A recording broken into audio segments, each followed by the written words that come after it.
There's some massive problems right now in the Phoenix, Arizona market, which really makes me sad because I remember when I started selling houses 8-9 years ago when my hair was still black and I was faking my age, telling people I was in my mid 20s when I was only 19, and now I'm in almost 30, and I wish I can go back to that.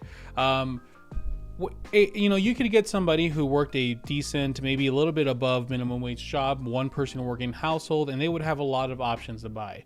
Or maybe as time passed on, they could still buy, you know, in outskirts cities like Buckeye or Avondale, Tolleson, as, you know, cities like Gilbert got out of reach, but there was still plenty of options for them. And unfortunately, it doesn't seem to be an issue. It doesn't seem to be the situation anymore in Phoenix. So we have a huge issue right now with affordability, and let me kind of show you what's going on the MLS side so you guys can understand what I'm talking about. So right now in the Phoenix market, we have about 5,300 houses for sale. Well, actually, no, those are just including coming soon ones. We really only have 4,300 houses for sale. And if you don't think that's insane, if you think about the amount of people that live here, which let me look up. According to the demographics, 938,000. According to the demographics, 877,000 of them are adults. And there's only 4,300 houses for sale, even if you divide it by half. It's really makes things insane. And if we look at what's under contract and what's pending, so what's actually selling, we see there's 12,000 houses that are pending. So what's happening is the listings are very, very low, but the amount of houses being sold are still at a really high rate. So there's still a lot of sales happening, but very little inventory popping up. So none of that newness. So a lot of people thought, including myself, that the market was gonna start calming down coming this year. Around December, November of last year, we were starting to approach 8,000 houses in the inventory. And it's seeming like it was going to remain high. And as demand dropped in the beginning of the year, because rates were gonna go up, we were thinking that it was gonna cool off. What happened instead is the rates got really high and the inventory went really low. So whatever demand or drop that was going to happen just got voided by the fact that there is just no houses anymore. And to this day, even with rates still being really high, it still seems like it's not really slowing down. So here's the issue that's happening right now. If you were to buy a house, let's even go as far as like 2020, which was 2 years ago. Let's go 2019. Just for the giggles. If you were going to buy a house in 2019 in March to April, which is the time I'm making this video, and let's say you were looking, let's just pick up some general suburbs area like Avondale, Goodyear, Litchfield Park, around there. Focus on single family properties, and let's just do a quick CMA. Doing a quick CMA, we can see that the average price, list price was $291. The average sold price was $289. Okay, very, very manageable numbers. Once again, this was only about 2-3 years ago, so it wasn't that bad. If you look at the actual details, I mean, you can see houses, there's plenty of them still selling in the $200,000 range. 230, 250, 260. And this usually, you know, 250, 260-ish was a payment about, I don't know, maybe like $1,400 to $1,600 around there. So it's still very feasible. So now if we focus on 2022, which let me move the months back because I can't look in the future. I don't know what's going to sell in the next month, but I can see what sold last month. Oh, we got Wally here. Wally came to say hi. Good boy. Don't worry. You guys feel like, why are you smacking him? He's a big boy. He can kill you, oh, big boy. He likes to like little butt scratch and butt taps. So anyways, I just got slobber all over me. Sorry about that. We can see now if we do a quick CMA, statistical CMA, the average list price is now $493 and the average sold price is now $499. So that's an increase of about $200,000 actually. I did not change any of the criteria. I did not change any of the area. And that's the massive shift that we're talking about. So the average payment that I am now seeing in the Phoenix, Arizona area reflects this average payment, which is about maybe $1,800 to $2,200. So the massive issues that we're now seeing is this is completely unaffordable now for an average person working household. So now if we take it out a little more and we focus on the general population of Phoenix, I know it's a really large area, but let's just get a good idea. Single family houses in the last month, let's just do maybe I would say an average first-time home buyer buys a house between 3 to 4 bedrooms, 2 bathrooms plus. I would say on average, like, was it 1,400 to 1,800, around there. Okay. Once again, very, very large sample size, but let's just get an idea of what that would cost nowadays. If we do a quick and statistical buyer CMA, sorry, I can't talk today. We see that the average sold price is about $470. So once again, payment of about $2,000 to $2,300. And the big issue that we have now is that that is no longer feasible. A $2,000 to $2,300 payment is no longer affordable for that person that I spoke about it in the beginning of the video, that single person working household. So the main issue that I won't say main issue that this country is having, but specifically Phoenix, Arizona is having, is that housing is no longer affordable for single working households. I've had so many conversations with people this last few months, people that are, not married, they're single, and they have great jobs making 50, 60, 70K a year, and they cannot afford a house, which was insane because, 3-4 years ago, that's easy. We can easily get them any house in different areas. But now the only people that can seem to buy are people that are single working households that are making a lot above average income, like 6-figure plus income, or 2 people working households that are both making that decent income combined. So let me share with you using the copy of my affordability sheet, which you can access on my website if you guys are looking for it. It's either free or donation if you want to help me out.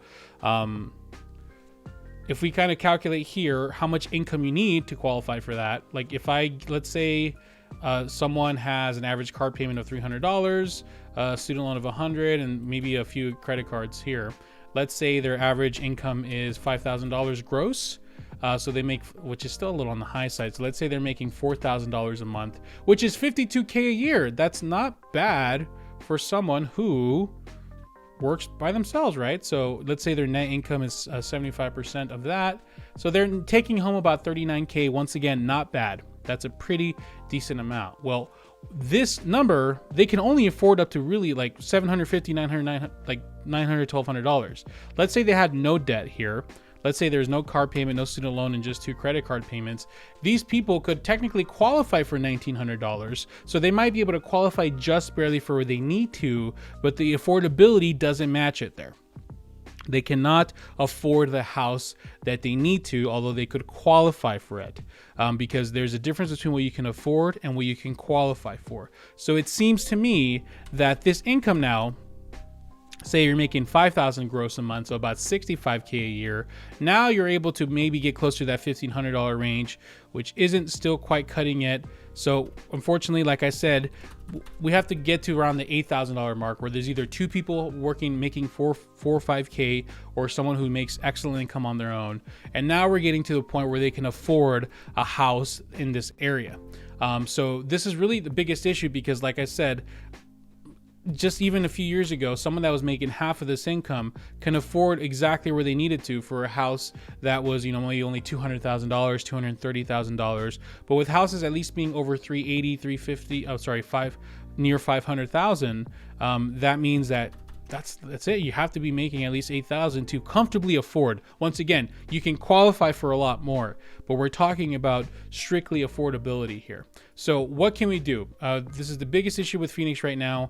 What are some potential solutions that not only if you're looking to buy, what's a potential solution, but what are some potential future solutions? Well, first things first, for a lot of my first-time home buyers buying here that are in the starter price range, say they're looking up to $400,000, you're going to be very limited. Let's say 3-bedroom, 2-bathroom, single-family house. I mean, you're looking in older areas, Maryville area, Glendale area here, South Mountain Village, all the older parts of Mesa. Not really that much option. So if you're under $400,000, here are some areas I highly recommend. North Glendale, North Phoenix is one of those areas that a lot of my clients are buying in, and it's a great area for those especially that work in the East Valley, because you can get something here and it's a relatively decent area and it's not too far of a drive to the East Valley. Here in the Phoenix area, a lot of people like to say all this area is bad. I grew up in this area. I can tell you that a lot of people that are my clients are buying are like around 83rd, 91st Avenue. It's closer to the freeway, closer to some of the shopping centers. And I mean, there's nothing wrong with this area, but some people don't like being around a lot of older houses for some reason. I know, whatever floats your boat, I guess.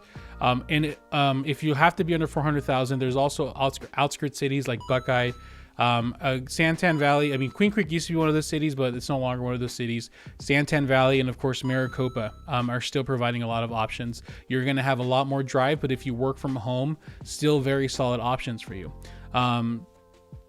So, a lot of times, like I said, if you want to get something in relatively like suburb area, you have to go up to 450, where now you're in Goodyear. Now you're a lot more in Buckeye, North Glendale, Peoria. Not really tapping into Gilbert and Chandler much, but it's something there. But 500,000, I think, starts tapping you into Gilbert and Chandler a little more. Yeah, there's a little too much options there. It doesn't show me, but I can actually close this and I can focus in on here. Yeah, now we're starting to see more options here. So it's unfortunately the problem that we have here, and it really breaks my heart because I'm thinking Sopranos. I earned my bones, or what is it? What do they say? What's that saying Tony Soprano said? I don't remember. But I basically started out my career off helping all of these first-time home buyers that they got to achieve home ownership and they got a comfortable payment and they didn't need to be making a lot of money. And it seems like for those people who are making that aren't able to make that much money and they're in a position where their job and their fixed income, then Phoenix, Arizona might not be an option to viably purchase a home no more, which is a terrible thing to say because for decades it's been the opposite. But people in California, there's been people that live there their entire lives and never buy there because it's too expensive. They have to eventually move. Unfortunately, we're going to be one of those areas where if you are in the lower income side, which is not technically lower income, but you are in that low to mid income and you are making good money, but you're just not making good enough money for home ownership, which is insane. Then you have to either go really outskirts cities or potentially move into a different area, which is really heartbreaking. So my advice to you guys is first find out what your budget is worth. You can use the sheet I have here on my website, or you can just do some quick math. What's 28% of your gross income? What's 33% of your net income? Start figuring out what works for your budget. If you are at least over $1,600, $1,800, then potentially you might be in a position to buy something in the mid 300s. If you're over $2,000 for budget affordability, then you can probably buy something in the 400s and be somewhat comfortable. Make sure that you don't just really push that affordability just because you have to own a home. You always want to think with your affordability in mind as well. So what do you guys think? Do you agree with my analysis or do you see it otherwise? Just remember, guys, if you want to start browsing for homes, you can use my website, arizonahomegoals.com, to start looking. That information goes straight to me and my team. So your information is not sold to a bunch of agents like on Zillow and whatnot. You can also always email me here if you ever want to just chat with me or do anything there. So I appreciate you guys' time. Thank you so much for your view. And I don't know how to end this video, but it's ended now. Go. You can leave. Bye. What are you still doing here?